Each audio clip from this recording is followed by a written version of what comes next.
Bismillahirrahmanirrahim. Assalamualaikum warahmatullahi wabarakatuh. Pada kesempatan kali ini, saya akan menjelaskan tentang proses reproduksi secara seksual atau generatif pada bakteri.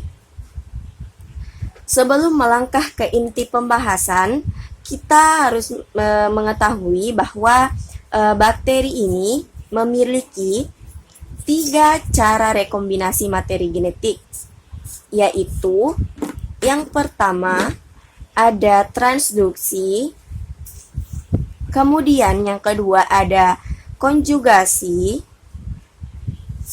dan yang ketiga ada transformasi. Dari ketiga cara rekombinasi genetik ini, saya atas nama Nurul Azizah dengan NIM 60300118070 akan memaparkan tentang cara rekombinasi genetik bakteri dengan metode transformasi.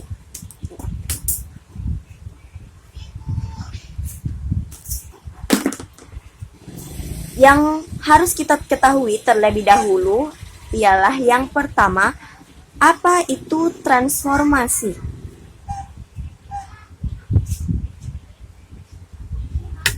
Nah, transformasi di sini ialah proses pengambilan DNA asing oleh sel penerima yang menghasilkan sel transforman atau sel rekombinan. Jadi, transformasi di sini ialah peristiwa di mana bakteri memperoleh DNA atau gen dari lingkungan sekitarnya. Selanjutnya adalah macam-macam atau jenis-jenis dari transformasi. Jenis-jenis transformasi di sini terbagi menjadi 2 macam. Ada dengan metode Hedgeshock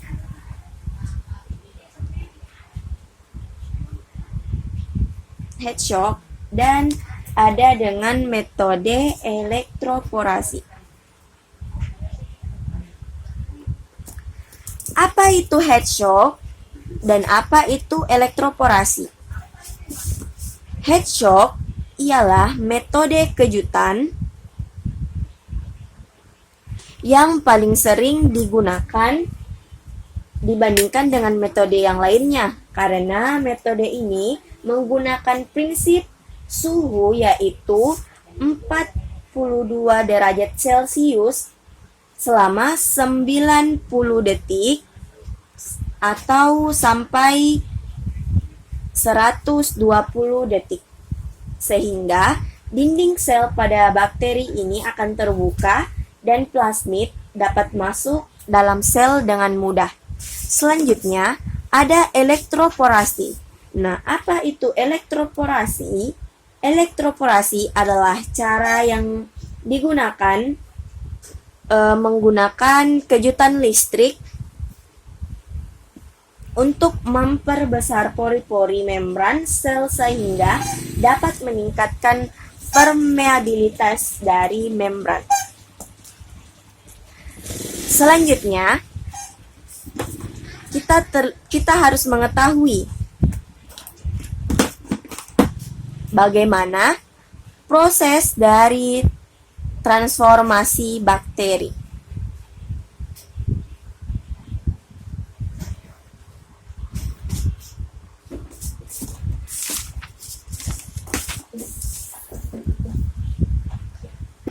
Proses transformasi bakteri.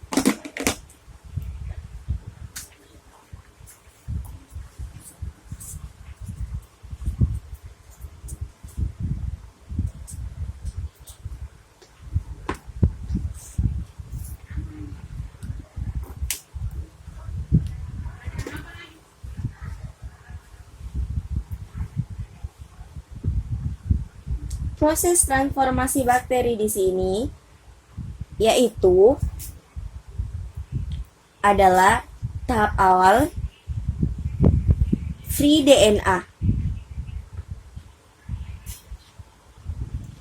atau double-stranded DNA, di mana DNA ini akan terlepas keluar sel dan akan melekat pada permukaan membran bakteri penerima atau resipian sel yang kemudian dibantu oleh DNA binding strain, binding protein. Kemudian tahap selanjutnya ada single-stranded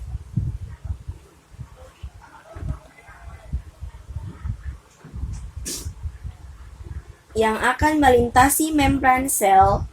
Sementara itu, enzim nuklease akan mendegradasi single strand DNA yang lainnya. Tahap ketiga, single strand ini kemudian berhasil melintasi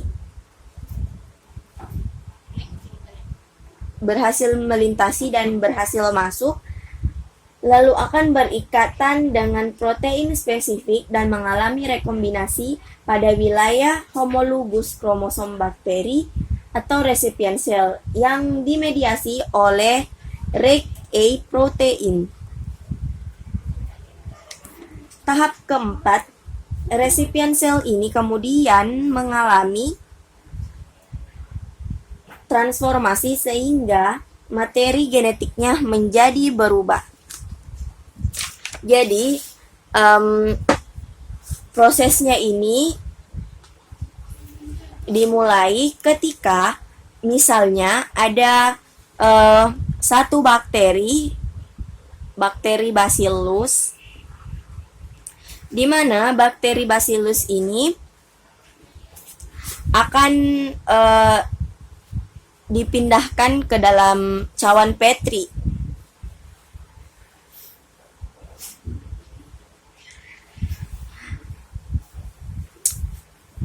Bakteri Bacillus atau kita istilahkan dengan bakteri X ini akan rencananya akan dipindahkan ke cawan Petri. Tetapi kita tidak mengetahui bahwa di dalam cawan Petri ini ternyata ada bakteri lain selain bakteri Bacillus yang akan dipindahkan. Nah, kita istilahkan bakteri kedua ini dengan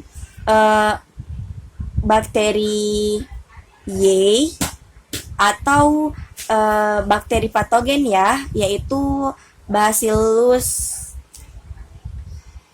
Salah satunya saya akan mengambil bakteri yaitu Bacillus subtilis. Bakteri gram positif.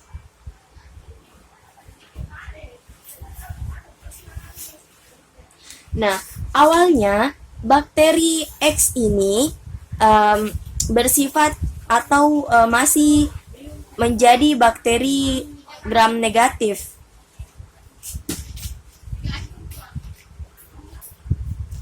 Tetapi setelah dipindahkan ke cawan Petri, kemudian bakteri ini bertemu dengan bakteri Y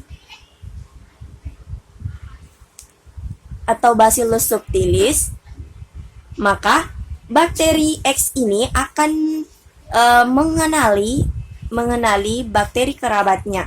Jadi bakteri X ini berpikir bahwa bakteri kerabatnya ini bisa dilakukan rekombinasi genetik. Akhirnya terjadi perpindahan materi genetik di mana bakteri X ini akan mengalami lisis DNA atau pemecahan DNA keluar dari dalam sel. Jadi DNA-nya akan keluar ke dalam sel, kemudian